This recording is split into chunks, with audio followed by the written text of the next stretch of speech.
नमस्कार दोस्तों, कैसे हो आप सभी। स्वागत करते हैं आप सभी कविवस्त जी को इसमें। तो दोस्तों आज जो है कि बिहार पुलिस न्यू भर्ती 2026 के लिए एक फुल लेंथ का टेस्ट पेपर लेके आए हुए हैं, जिसमें पूरा 100 क्वेश्चन रहने वाला है। ठीक है, और ये बिल्कुल आपके एग्जाम सिलेबस पर तैयार किया गया है। जैसा सीएसबीसी क्वेश्चन पूछता है सेम टू सेम उसी लेवल का सभी सब्जेक्ट से। इसमें आपका पूरा history, geography, polity, economy, physics, chemistry, biology, विविध, उसके बाद करंट अफेयर, बिहार जी के, मैथमेटिक्स, हिंदी और इंग्लिश, सारा प्रश्न देखने के लिए मिलने वाला है। ठीक है, तो चलिए शुरू करते हैं। सभी एक बार वीडियो को लाइक कर लीजिएगा, उसके बाद शेयर कर दीजिएगा आप सभी। और जो भी चैनल पर नया है चैनल को जरूर सब्सक्राइब कर लीजिएगा और घंटी को प्रेस कर लीजिएगा, ताकि बिहार पुलिस से संबंधित जो भी वीडियो आए उसका नोटिफिकेशन सबसे पहले प्राप्त हो जाए आप सभी को। जब पूरा 100 क्वेश्चन सॉल्व कर लीजिएगा तो लास्ट में आपसे स्कोर बताइएगा कितने स्कोर कर पा रहे हैं। और बिहार पुलिस का वैकेंसी जल्द ही आपको देखने के लिए मिलने वाला है। लगभग 22,010 पदों पर वैकेंसी आना है। ठीक है, तो चलिए शुरू करते हैं। चलिए क्वेश्चन में फर्स्ट आपके स्क्रीन पे है फुल लेंथ टेस्ट का क्वेश्चन है कि बलवंत राय मेहता समिति का गठन किस वर्ष किया गया था।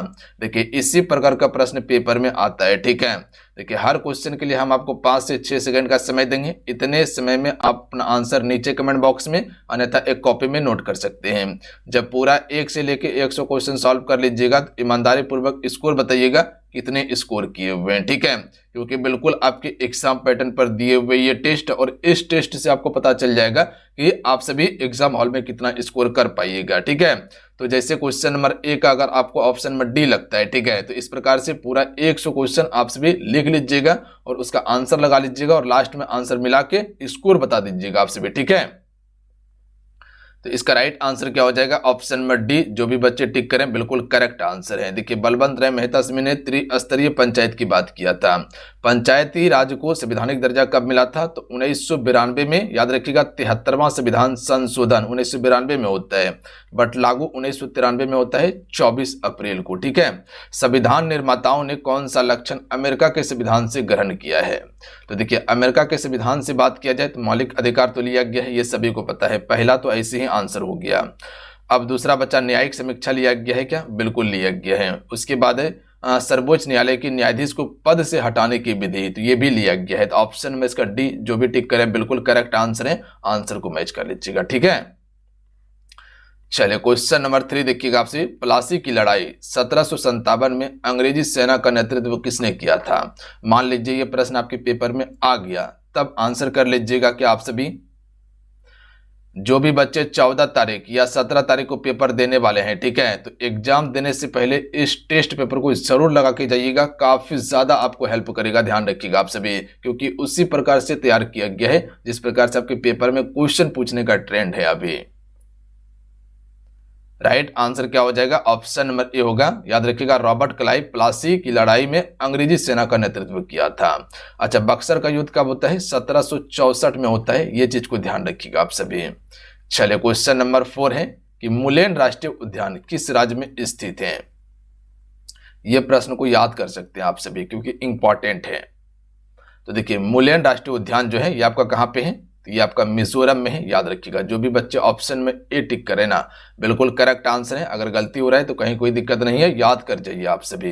हो सकता है यहीं से करीब करीब आपके पेपर में प्रश्न आ जाए। ठीक है, तो हर प्रश्न को याद करते चलिएगा आप सभी। क्वेश्चन है कि गन्ना उत्पादक राष्ट्रों का क्रम बताइए कि सबसे ज्यादा गन्ना का उत्पादन कौन करता है। तो देखिए सबसे ज्यादा भारत नहीं करता है, ना चीन करता है सबसे ज्यादा। बात समझे क्या आप सभी, बिल्कुल। तब यहाँ ब्राजील सबसे अधिक करता है गन्ना का उत्पादन, तो ब्राजील 2 जगह है। उसके बाद भारत करता है, याद रखिएगा आप सभी। तब चाइना, तब पाकिस्तान होगा। तो यहाँ पर पहले आपका ब्राजील के बाद चाइना नहीं आएगा, ऑप्शन में सी होगा। ब्राजील, भारत, चीन, पाकिस्तान होगा। ठीक है, सी नंबर। चलिए अगला क्वेश्चन देख लीजिएगा आप सभी। क्वेश्चन में 6 है कि नाभिकीय रिएक्टर में इस्तेमाल किए जाने वाला ईंधन है। चलिए क्वेश्चन में 6 का राइट आंसर कीजिएगा। सभी बच्चे को बोल रहे हैं कि पूरा 100 क्वेश्चन सॉल्व कीजिएगा आप सभी। अगला है निम्नलिखित में से किस राज्य से होकर कर्क रेखा नहीं गुजरती। देखिए एक चीज तो समझ रहे हैं आप सभी, कर्क रेखा भारत के 8 राज्यों से होकर गुजरती है। चलिए क्वेश्चन में 7 का राइट आंसर कीजिए आप सभी। तो आसान प्रश्न है, आंसर कर सकते हैं। राइट आंसर हो जाएगा उड़ीसा। ध्यान रखिएगा उड़ीसा से होकर नहीं गुजरती, जबकि गुजरात, राजस्थान, पश्चिम बंगाल, मध्य प्रदेश, छत्तीसगढ़, झारखंड, पश्चिम बंगाल, त्रिपुरा और मिजोरम से गुजरती है। चलिए क्वेश्चन नंबर देख लीजिएगा 8 है, भारतीय चिड़ियाघरों के लिए विजय प्लान कब से कब तक घोषित किया था। तो यहां पर विजय प्लान की बात किया गया है। देखिए नहीं पता हो तो आंसर याद कर लीजिएगा, 2021 से 31 तक घोषित किया गया था। करंट अफेयर भी रखे हैं जो इंपॉर्टेंट है। जून 1992 में पहली अंतर्राष्ट्रीय पृथ्वी शिखर सम्मेलन ब्राजील के डैश में 100 से अधिक राष्ट्रीय अध्यक्ष मिले। तो 1992 में पृथ्वी शिखर सम्मेलन ब्राजील के कहां हुआ था, रियो डी जेनेरियो में हुआ था, तो यहीं पर मिला था। तो ऑप्शन में ए राइट आंसर होगा। अगर ज्यादा समय चाहिए तो वीडियो को पॉज कर सकते हैं आप सभी, ठीक है।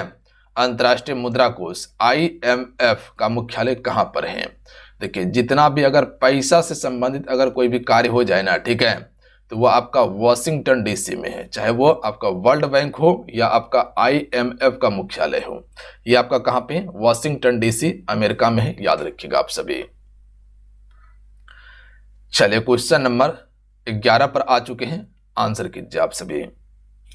क्वेश्चन है कि 1917 में पहली बार जूट मिल किस शहर में खोली गई थी। तो देखिए जूट मिल की यहां पर बात किया गया है, बता सकते हैं क्या, कहां पर खोली गई थी, कोलकाता, याद रखिएगा आप सभी। ऑप्शन में ए राइट आंसर होगा। जूट अनुसंधान केंद्र आपका यहीं पर है, ठीक है। जूट का स्पर्धा किसके साथ है, पश्चिम बंगाल के साथ में है, भारत का। अगला क्वेश्चन है कि केरल की सबसे बड़ी नदी कौन सी है। भारत की सबसे बड़ी नदी कौन सी है, गंगा, याद रखिएगा। तो राइट आंसर ऑप्शन में ए हो जाएगा। भरतपुझा जो है यह आपका केरल की सबसे लंबी नदी है। क्वेश्चन नंबर 13 है कि किस काल को फलक संस्कृति के नाम से जाना जाता है। तो देखिए फलक संस्कृति किस काल को कहा जाता है। तो राइट आंसर ऑप्शन में भी हो जाएगा। मध्य पूरा पाषाण काल को फलक संस्कृति के नाम से जानते हैं, ठीक है, मध्य पूरा पाषाण काल को। अगला क्वेश्चन है कि भारत का सबसे, आप सभी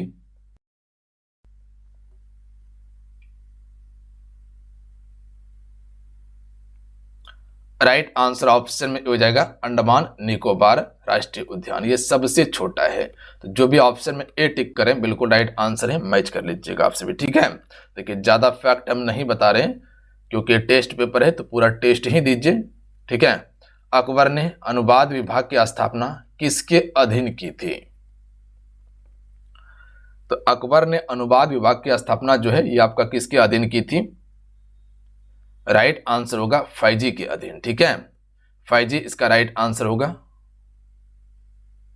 अबुल फजल नहीं होगा, ध्यान रखिएगा आप सभी, ना बिरबल ना बसावन, ठीक है। फैजी इसका राइट आंसर होगा। अगला है निम्नलिखित कथनों पर विचार कीजिए। अगला है निम्नलिखित कथनों पर विचार कीजिए। पहला कथन है कि उज्ज्वला योजना की शुरुआत 1 मई 2016 को की गई थी। दूसरा कथन है कि इसका लक्ष्य ग्रामीण क्षेत्र में बिजली की पहुंच को सुनिश्चित करना था। कौन सा विकल्प इसका सही है। तो जो भी ऑप्शन में ए की तरफ जा रहे हैं ना बिल्कुल सही आंसर है, ध्यान रखिएगा। देखिए उज्ज्वला योजना की बात किया जाए तो ये आपका LPG से संबंधित था, ना कि बिजली से संबंधित था, ठीक है। किससे, LPG यानी कि गैस ईंधन से संबंधित था ये। तो ऑप्शन में ए ही सही होगा, बी वाला गलत हो जाएगा। अगला क्वेश्चन है कि ब्रिटिश सरकार ने 1935 के अधिनियम को किसने दास्ता का अधिकार पत्र कहा था। तो देखिए दास्ता का अधिकार पत्र जो कहा था यह आपका किसने कहा था, बता सकते हैं क्या, जवाहरलाल नेहरू के द्वारा, ये राइट आंसर होगा। अगला क्वेश्चन है कि रोलिंग प्लान किस पंचवर्षीय योजना के बाद की गई थी।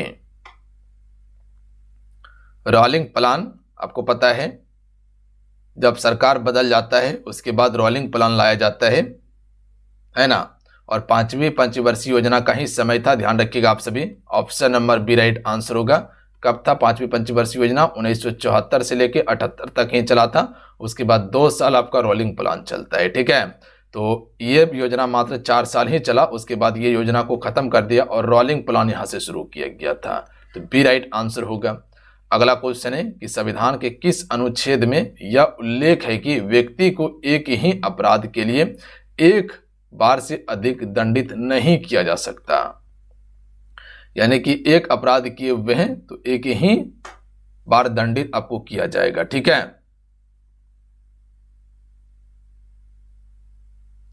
एक ही अपराध के लिए एक से अधिक बार दंडित नहीं किया जा सकता है। ये आपका किस अनुच्छेद में है?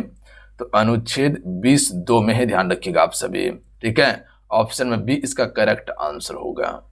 चलिए अगला क्वेश्चन है कि राष्ट्रीय दल बनने के लिए कम से कम 4 राज्यों में पिछले चुनाव का वैध मतों का न्यूनतम कितना प्रतिशत मत प्राप्त करना आवश्यक है? अगर राष्ट्रीय दल बनना है तो ठीक है, तो कितना कम से कम प्राप्त करना होगा? तो याद रखिएगा 6% कम से कम होना चाहिए आपका। ठीक है, कितना? 6% होना चाहिए। तो जो भी ऑप्शन में ए की तरफ जा रहे थे बिल्कुल आंसर सही है। चलिए अगला है कि नेटल पौधे के पत्तों को छूने पर डंक जैसा दर्द होता है, यह दर्द किस अम्ल के स्राव से होता है? आसान प्रश्न है, आंसर कर सकते हैं आप सभी।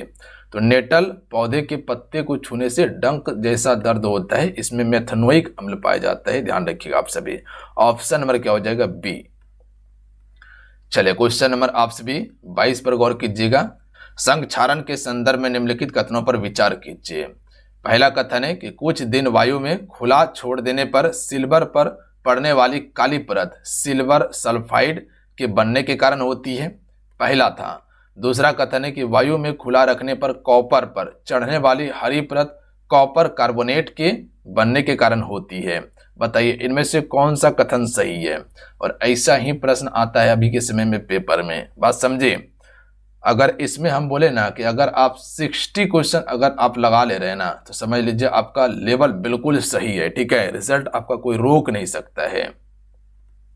तो देखिए इसका option number C correct answer होगा। ए और 2 दोनों सही है। पहला क्या था कि कुछ दिन वायु में खुला छोड़ देने पर सिल्वर पर चढ़ने वाली काली परत जो है ये सिल्वर सल्फाइड के बनने के कारण होती है, बिल्कुल सही कथन है। दूसरा है कि वायु में खुला रखने पर कॉपर पर चढ़ने वाली हरी परत कॉपर कार्बोनेट के बनने के कारण होती है, ये भी सही कथन है। ठीक है, तो option number C correct answer है। अगला क्वेश्चन है कि किसी पदार्थ का उपचयन होता है यदि उसमें ऑक्सीडेशन की बात किया गया है। तो किसी पदार्थ का उपचयन जो है होता है यदि उसमें ऑक्सीजन की वृद्धि हो जाए। ठीक है, किसकी? ऑक्सीजन की वृद्धि हो जाए तब भी कह सकते हैं किसी पदार्थ में उपचयन होता है। चलिए अगला है कि शोषण निम्नलिखित में से कैसी अभिक्रिया है? तो देखिए शोषण एक ऊष्माक्षेपी अभिक्रिया है, याद रखिएगा आप सभी। ठीक है, तो जो भी ऑप्शन में सी की तरफ जा रहे हैं बिल्कुल सही आंसर है। थोड़ा सा फास्ट में कीजिएगा, ठीक है, सोचिए ज्यादा मत। अगला क्वेश्चन है 25 नंबर, 2 परमाणुओं की समस्थानिक कहा जाता है यदि। तो देखिए 2 परमाणु के समस्थानिक को कब कहते हैं? यदि उनके परमाणु समान हो परंतु द्रव्यमान अगर भिन्न हो। ठीक है, तो 2 परमाणु को समस्थानिक तब कहेंगे, आइसोटोप तब कहेंगे जब उनकी परमाणु संख्या समान हो। ठीक है, परंतु द्रव्यमान की संख्या भिन्न हो। ठीक है, परमाणु संख्या समान हो पर द्रव्यमान की संख्या भिन्न हो तब जाके उसे हम समस्थानिक कहते हैं। चलिए अगला क्वेश्चन है निम्नलिखित में से कौन सा हाइड्रोजन के समस्थानिक है? देखिए हाइड्रोजन के समस्थानिक तो आपको पता है कि 3 समस्थानिक हैं। पहला है आपका प्रोटियम, ये बिल्कुल सही है। ड्यूटेरियम ये भी सही है। ट्राइटियम ये भी सही है। क्या रेडियम है? क्या नहीं है। तो ऑप्शन नंबर क्या हो जाएगा इसका? तो इसका हो जाएगा 1, 3, 4 इसका राइट आंसर होगा, क्योंकि दूसरा यहां पर नहीं होगा। ठीक है, क्वेश्चन नंबर 27 देखिए निम्नलिखित में से कौन परमाणु सिद्धांत के प्रस्तुतकर्ता के रूप में जाना जाता है? तो परमाणु का सिद्धांत जो दिया था ये आपका जॉन डाल्टन ने। किसने दिया था? जॉन डाल्टन ने। आसान प्रश्न था, आंसर कर सकते थे आप सभी, कहीं गलती नहीं हुआ ना? बिल्कुल। घरों में विद्युत परिपथ को किस क्रम में लगाया जाता है? कई बार आप सभी को बता चुके हैं ये प्रश्न के बारे में। जब भी इस प्रकार का प्रश्न पूछा जाए ना तो आंख कान एकदम बंद कर लीजिए और उसके बाद आंसर कर लीजिए, और फिर भी अगर गलती होता है ना तो 2-4 झापड़ लगा लीजिए अपने ऊपर। ठीक है, क्योंकि ऐसा प्रश्न गलती आपसे नहीं होना चाहिए। अगर ऐसा प्रश्न गलती हो रहा है तो समझ लीजिए रिजल्ट में पीछे चल जाइएगा फिर। ठीक है, देखिए जो कठिन प्रश्न होता है ना, अगर वो छूट भी जाए ना तो वो सिर्फ आप ही नहीं छोड़िएगा, हर एक बच्चा छोड़ देगा। ठीक है, बट अगर जो इजी प्रश्न होता है अगर वहां गलती कर दीजिएगा तो समझ लीजिए रिजल्ट से बाहर चल जाइएगा फिर। क्योंकि आता हुआ प्रश्न अगर गलती हो रहा है तो समझ लीजिए कि रिजल्ट तो जाएगा ही जाएगा आपका। अगर आता हुआ प्रश्न अगर उसको बना रहे हैं और कठिन प्रश्न नहीं बन पा रहा है तो कठिन प्रश्न सबसे नहीं बनेगा, और जो प्रश्न आपको आ रहा है और आपसे नहीं बना और दूसरे से बन गया तो समझ लीजिए रिजल्ट वो लेके चल जाएगा। तो पाश्च क्रम या समांतर क्रम, ठीक है, तो बी राइट आंसर होगा। समांतर क्रम में जोड़ते हैं। बल्बों में रासायनिक दृष्टि से कौन सी अक्रिय गैस भरी जाती है आसान प्रश्न, बट क्वेश्चन को क्या किया गया है, कथन पे जो शिफ्ट किया गया है ना, इसी कारण से थोड़ा सा यहां पर क्वेश्चन में ट्विस्ट हो गया। तो देखिए, बल्बों में रासायनिक दृष्टि से अक्रिय गैस जो भरी जाती है, एक तो पहले नाइट्रोजन होगा, एक ऑर्गन होगा, ठीक है, ये दोनों ही भरी जाती है, हीलियम और हाइड्रोजन नहीं भरी जाती है। तो इसका एक और आपका क्या हो जाएगा, 3 इसका राइट आंसर होगा, ठीक है। तो ऑप्शन में ए वाला करेक्ट आंसर है। चलिए अगला क्वेश्चन है कि रंग भेद की नीति के विरुद्ध आवाज उठाने वाले कौन थे। तो राइट आंसर हो जाएगा सी, मार्टिन लूथर किंग, ये आपका रंग भेद की नीति के विरुद्ध आवाज उठाने वाले थे। चलिए अगला क्वेश्चन है कि भारत में एकल संक्रमणीय मध्य पद्धति से किसका चुनाव होता है। तो आसान प्रश्न है, राष्ट्रपति का होता है, ध्यान रखिएगा। अच्छा, प्रधानमंत्री का चुनाव होता है क्या? नहीं, प्रधानमंत्री का चुनाव नहीं होता है, याद रखिएगा। ना आपका चुनाव आयोग का होता है, ना यूपीएससी के अध्यक्ष का होता है, ये सभी नियुक्त किए जाते हैं राष्ट्रपति के द्वारा। प्रधानमंत्री लोकसभा के बहुमत दल के नेता होते हैं जिसे नियुक्त किए जाते हैं। अगला क्वेश्चन है कि एशियाई शेरों का निवास स्थान है या राष्ट्रीय उद्यान है। तो एशियाई शेर के लिए कौन सा राष्ट्रीय उद्यान है? गिर राष्ट्रीय उद्यान है, और ये कहां पर है? गुजरात में है, ठीक है। तो जो भी बी टिक करे बिल्कुल राइट आंसर है। और सभी थम्स अप करते चलिएगा, क्लास लाइक करते चलिएगा और बताइएगा क्लास कैसा लग रहा है, प्रश्न का अस्त्र कैसा है, बता सकते हैं क्या बिल्कुल आपके एग्जाम पैटर्न पर है क्या? बिल्कुल आपके एग्जाम पैटर्न पर ही तैयार किया गया है, बहुत ज्यादा एफर्ट लगाकर तैयार किए हैं इस सेट को, ठीक है, ताकि हम एग्जाम से पहले आपको एक दिन इसको दे दे। और आज हम आपको इसको प्रोवाइड कर रहे हैं, बट आपका काम है कि आपको इस सेट को लगाना है और जो आपका साथी है उसके साथ में भी शेयर करना है, वो भी देखे कितना स्कोर कर पा रहा है, तभी तो पता चलेगा। एक तार में बहती विद्युत धारा एक विभवांतर प्रत्येक को अगर 2 गुना बढ़ा दिया जाए तो विद्युत शक्ति क्या होगी?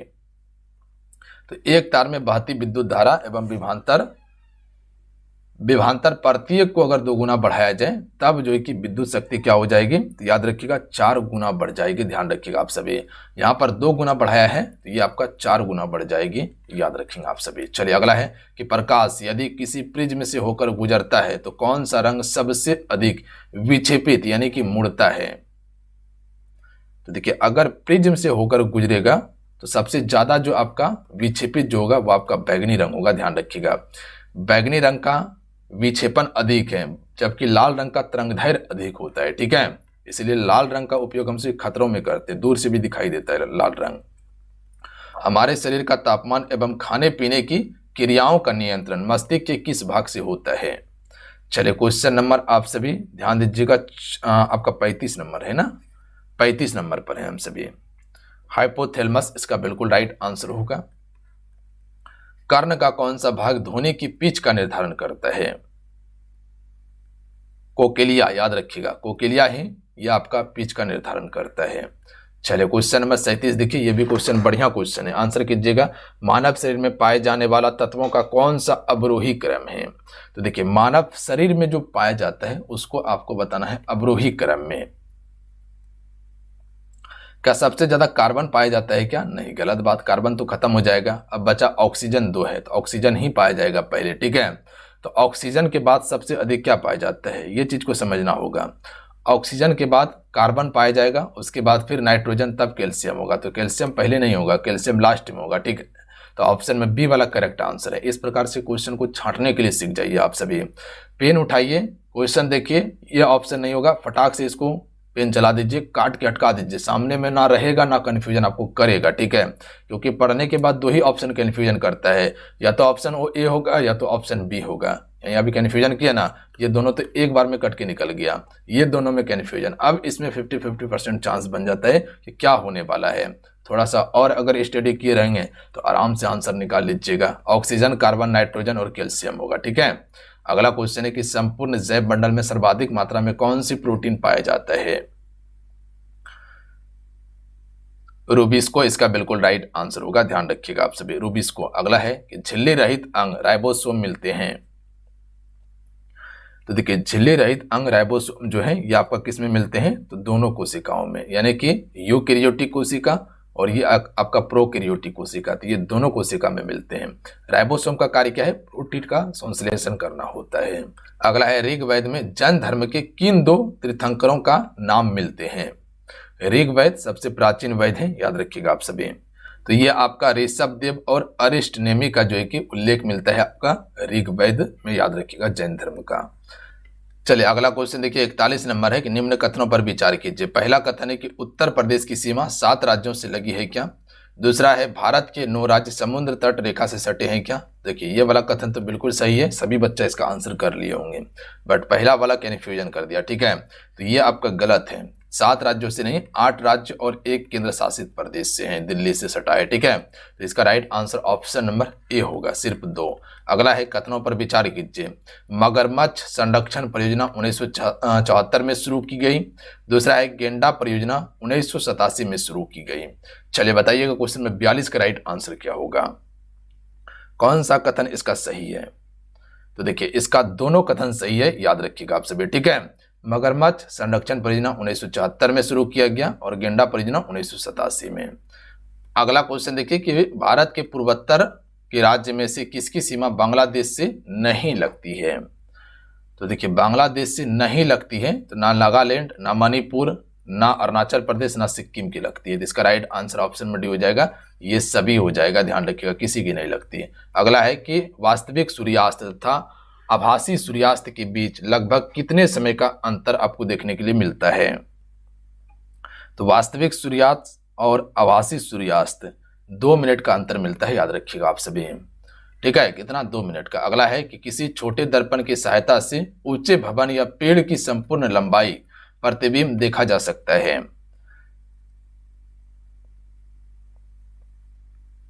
तो किसी छोटी दर्पण की सहायता से, तो याद रखिएगा किसी भी बड़ी चीज को अगर छोटी करके देखना है तो वो आपका उत्तल लेंस ये काम कर देता है भली भांति, ठीक है। इसीलिए देखिएगा आपका गाड़ी का जो साइड मिरर होता है ना ड्राइवर के पास, वहां पर आपका उत्तल लेंस ही लगा रहता है, सॉरी उत्तल दर्पण, लेंस नहीं, उत्तल दर्पण लगा रहता है, क्योंकि बड़ा बड़ा चीज ये छोटा करके इतना समय दिखा देता है, ठीक है। तो उत्तल लेंस हो जाएगा, सॉरी उत्तल दर्पण हो जाएगा, बार बार लेंस बोल रहे हैं। अगला क्वेश्चन है कि लेंस की क्षमता मापी जाती है, इसका राइट आंसर होगा डायोप्टर से, याद रखिएगा। अगला क्वेश्चन देख लीजिएगा, क्वेश्चन नंबर 47 है कि विद्युत धारा के चुंबकीय प्रभाव को सर्वप्रथम किसने अवलोकित किया था? थोड़ा सा फास्ट में कीजिएगा आप सभी, ठीक है, समय का बर्बादी नहीं करना है। तो राइट आंसर भी हो जाएगा, ऑस्ट्रेट के द्वारा किया गया था। चलिए अगला क्वेश्चन है कि भारत में ऊर्जा की आवश्यकता की पूर्ति के लिए विभिन्न स्रोतों का उपयोग किया जाता है। उपभोग के आधार पर इन स्रोतों के घटते क्रम का सही उत्तर चुनिए। देखिए भारत में सबसे अधिक ऊर्जा का उपयोग कोयला से होता है, तो कोयला तो सभी जगह दिया गया है। उसके बाद आपका पेट्रोलियम नहीं होता है, ध्यान रखिएगा, ना नाभिकीय, नाभिकीय तो सबसे कम है। जल हो जाएगा, ध्यान रखिएगा, जो टरबाइन लगा के विद्युत उत्पन्न करते हैं हम सभी, याद रखिएगा, कहीं बांध बना दिए वहां पर से। उसके बाद पेट्रोलियम और प्राकृतिक गैस, तब नाभिकीय होगा, ठीक है। तो ऑप्शन में ए वाला करेक्ट आंसर होगा इसका। अगला क्वेश्चन देख लीजिएगा कि हाइड्रोजन बम निम्नलिखित में से किस सिद्धांत पर आधारित है?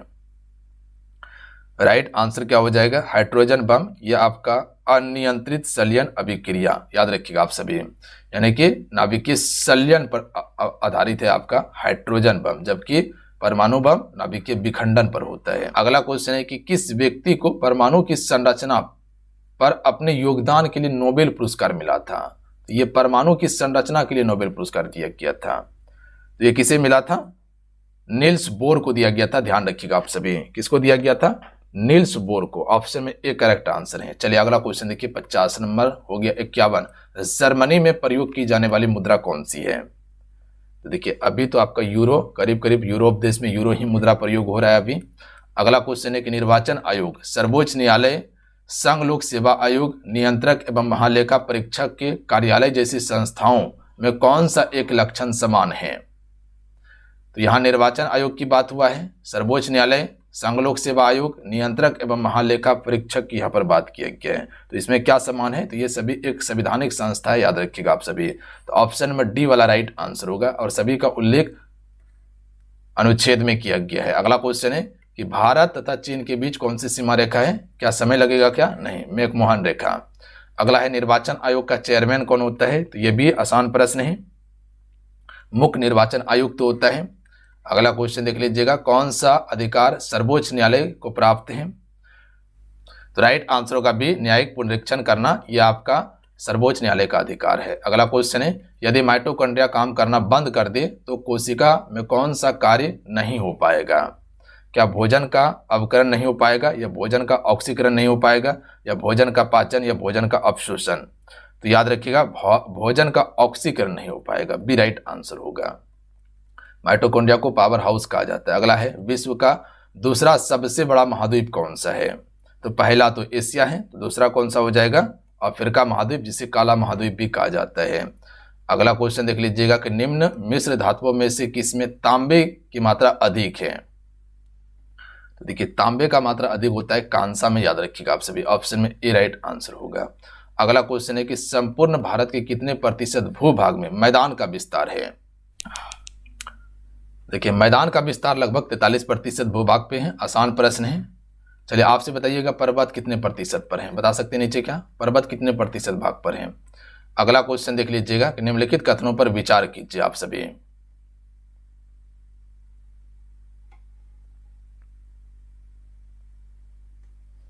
पर्वत लगभग 10% पर है। निम्नलिखित कथनों पर विचार कीजिए। मानव में टाइफाइड ज्वर एक जीवाणु जनित रोग है। दूसरा है, टाइफाइड रोग द्वारा मानव शरीर का फेफड़ा संक्रमित होता है।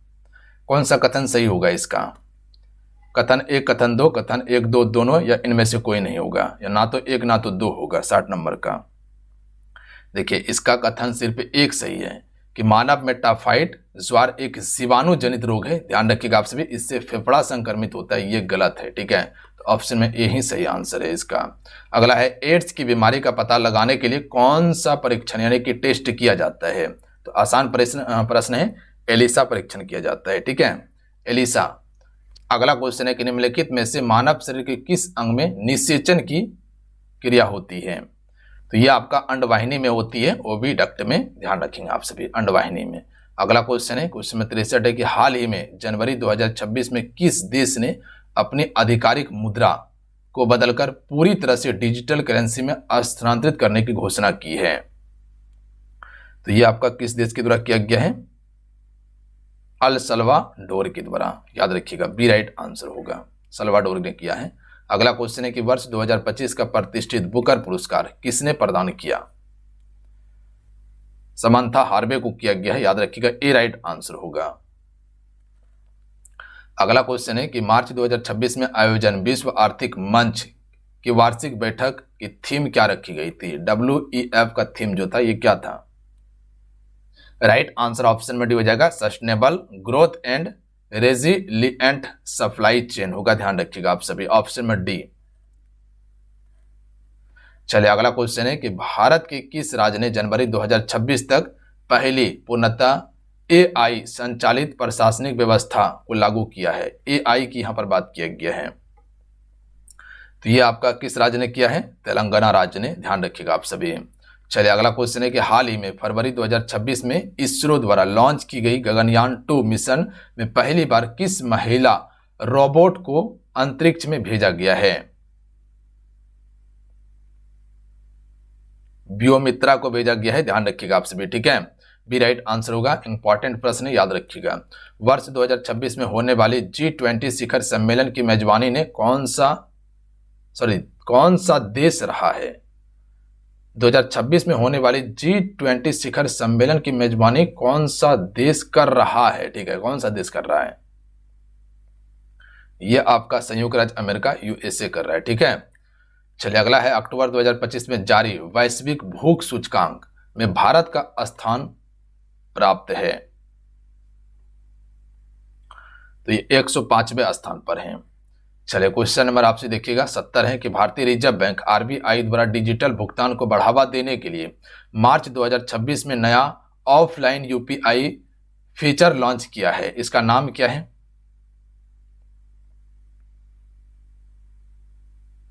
राइट आंसर होगा UPI लाइट प्लस लॉन्च किया था, जो ऑफलाइन काम करेगा। अगला क्वेश्चन है कि हाल ही में सुर्खियों में रहा सेकांकू द्वीप विवाद, ये किन दो देशों के बीच का तनाव का क्षेत्र है? तो ये जापान और चीन के बीच का ये आपका विवाद है। ठीक है, चलिए क्वेश्चन नंबर आपसे 72 देखिएगा, अप्रैल 2026 में किसने भारत का नया मुख्य न्यायाधीश नियुक्त किया है, सॉरी किसे भारत का नया मुख्य न्यायाधीश नियुक्त किया है। चीफ इलेक्शन कमिश्नर जो नियुक्त किया गया है, यह किसे किया गया है, ज्ञानेश कुमार को। ऑप्शन में बी राइट आंसर होगा। अगला क्वेश्चन है कि आधुनिक जाने की आधुनिक युग की मीरा के नाम से किसे जाना जाता है, यानी कि आधुनिक युग का मीरा जो कहा जाता है वो किसे कहा जाता है, महादेवी वर्मा को कहा जाता है। अगला है प्रत्येक वर्ष हिंदी दिवस की तिथि को मनाई जाती है 14 सितंबर को। अगला क्वेश्चन है कि हिंदी विषय के लिए प्रथम ज्ञानपीठ पुरस्कार किसे प्रदान किया गया था, सुमित्रा नंदन पन्त को किया गया था, पंत। बजट को किस सूची में रखा गया है, तो बजट को समवर्ती सूची में रखा गया है, ध्यान रखिएगा। अगला है प्रथम हिंदी सम्मेलन 1975 कहाँ संपन्न हुआ, तो ये आपका नागपुर में हुआ था, ध्यान रखिएगा, भारत में। अगला है भारतीय संविधान की 8वीं अनुसूची में कितनी भाषाओं को मान्यता मिली है, तो कुल 22 भाषा को मान्यता दिया गया है, याद रखिएगा आप सभी। अगला है निम्न में से कौन सा दीर्घ स्वर कौन सा है, सॉरी दीर्घ स्वर आपको बताना है। देखिए एक हरा स्वर होता है, एक दीर्घ मतलब बड़ा वाला होता है, और हरा स्वर मतलब छोटा वाला होता है, जिसको बोलने में कम समय लगे। तो यहाँ पर दीर्घ स्वर कौन सा हो जाएगा, आ दीर्घ स्वर है। ध्वनि का लिखित रूप क्या है, तो वर्ण ध्वनि का लिखित रूप को कहते हैं। अगला क्वेश्चन है कि पवन शब्द में कौन सी संधि है, तो देखिए 3 अक्षर है ना, पवन, ठीक है, तो ये यादी संधि का उदाहरण, ध्यान रखिएगा। यादी संधि में ये आपका 3 लेटर वाला यानी कि 3 वर्ण वाला आता है। अगला क्वेश्चन है कि नाविक शब्द का संधि विच्छेद होगा, तो नौ धन इक होगा, याद रखिएगा, ऑप्शन में डी वाला नौ धन इक होगा। प्रतिदिन में कौन सा समास है, जो आपका प्रति है ये क्या है, उपसर्ग है, तो जहां पर उपसर्ग प्रयोग होगा वो आपका अव्ययी भाव समास होगा, पहला शब्द। अगला क्वेश्चन है जितने कारक विभक्ति का प्रयोग होगा वो आपका तत्पुरुष में होगा। अगला क्वेश्चन है कि पथ भ्रष्ट में कौन सा समास है, तो पथ से भ्रष्ट, ध्यान रखिएगा, पथ से भ्रष्ट, ये से कारक विभक्ति किसका है, तो पता है ना, तत्पुरुष समास का है, ध्यान रखिएगा। जितने भी कारक विभक्ति है, कर्ता ने कर्म को करण से, ठीक है, तो ये सभी आपका तत्पुरुष समास का उदाहरण होगा।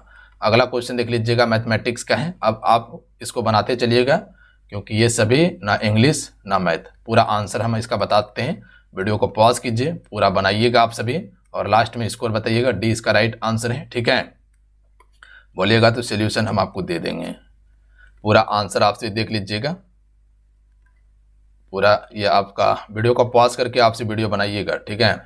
उसके बाद इंग्लिश का भी दे रहे हैं, फिल इन द ब्लैंक से क्वेश्चन आपके पेपर में पूछा जाता है, तो वो आपको दिया गया है।